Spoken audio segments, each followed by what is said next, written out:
Madame, Monsieur, bonsoir. Madame Thatcher gagne son pari et double pratiquement sa mise. Les élections législatives anticipées qui se sont déroulées hier en Grande-Bretagne se transforment en raz-de-marée à l'avantage du Parti conservateur. Un raz-de-marée en siège, sinon en voix, puisque le parti du Premier ministre sortant obtient au Parlement sa plus large majorité depuis la guerre.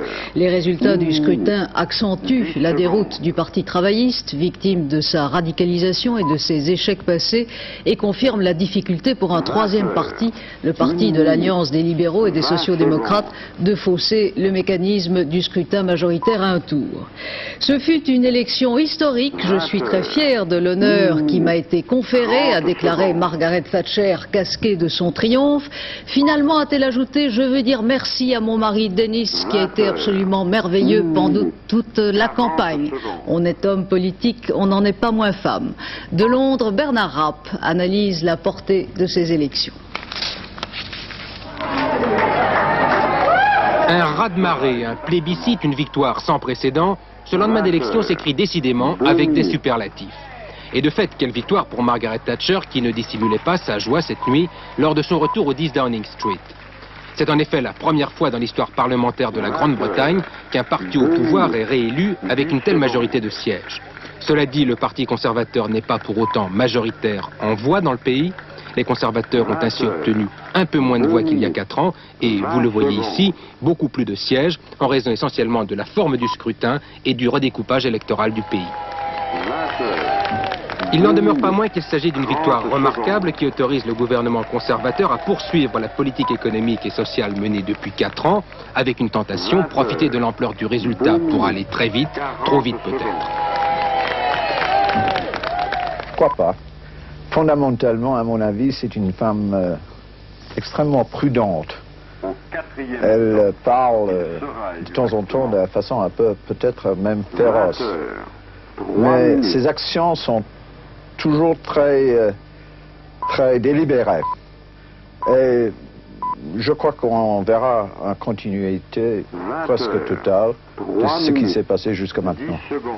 Ceci dit, il y aura, à mon avis, peut-être certains problèmes au sein du Parti conservateur soi-même. Parce que vous savez, l'ampleur de la majorité exigerait probablement que l'opposition devrait se trouver au sein du parti.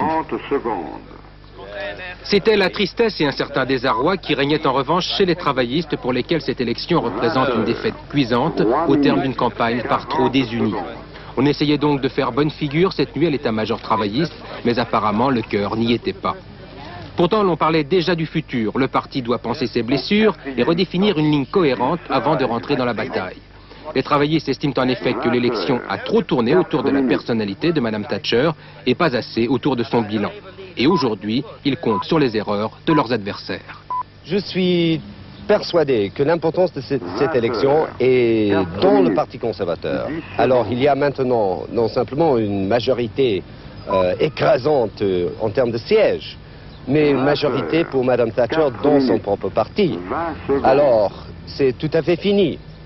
La tradition des conservateurs, du consensus, de l'intention de servir les intérêts des minorités ou sociales ou régionales, et on se lance sur une confrontation sans précédent dans la tradition du Parti conservateur. On ne peut quand même pas dire que c'est un succès travailliste, cette élection, et on dit beaucoup que c'est le programme radical extrémiste de votre parti qui aurait empêché vos électeurs de voter pour vous. Ah non, pas du tout, pas du tout.